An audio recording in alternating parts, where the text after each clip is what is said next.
और ये सब पुद्गल की पर्याय है। जब प्रकाश का अभाव हो गया तो अंधकार हो गया, अंधकार का अभाव हो गया तो प्रकाश हो गया, लेकिन पुद्गल द्रव्य का नाश नहीं हुआ।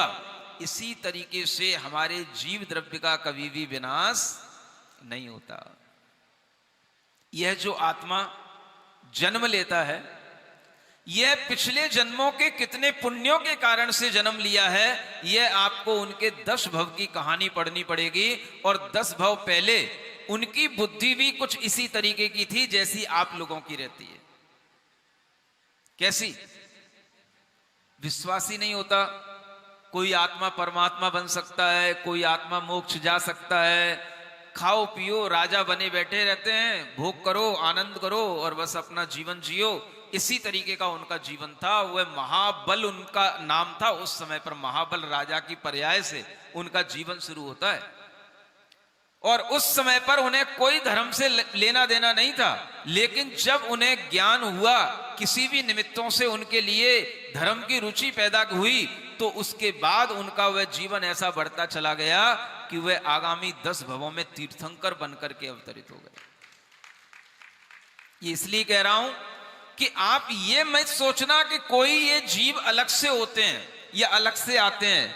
ये सब हम ही लोगों में से उत्पन्न होने वाले जीव होते हैं। न जाने किस जीव के अंदर इस पंच कल्याणक को देखते देखते अपने मन के अंदर ऐसा विश्वास पैदा हो जाए कि हे भगवान, जैसे आप ऋषभ देव तीर्थंकर बने, हे भगवान हम भी आपकी आराधना तब तक करेंगे जब तक कि हमारा इस संसार से मोक्ष के लिए गमन ना हो जाए, तब तक मैं आपकी भक्ति करता रहूंगा, तब तक मैं आपकी श्रद्धा अपने मन में बनाए रखूंगा। ऐसा अगर एक भी जीव यहां पर संकल्प कर लेगा तो आगामी भवों में वो भी केवली बनेगा, वो भी भगवान बनेगा।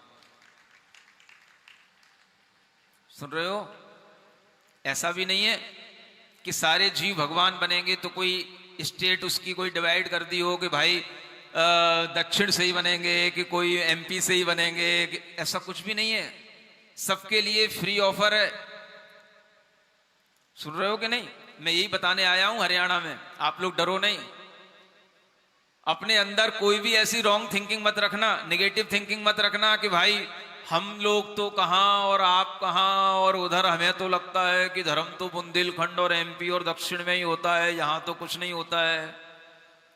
ये भी हमारी रॉन्ग थिंकिंग है। दुनिया में कोई भी जीव कहीं पर भी किसी भी स्थिति में रहने वाला जीव अपना आत्म कल्याण कर सकता है। यही बताने के लिए जयपुर से रोहतक आया हूं। समझ में आ रहा है?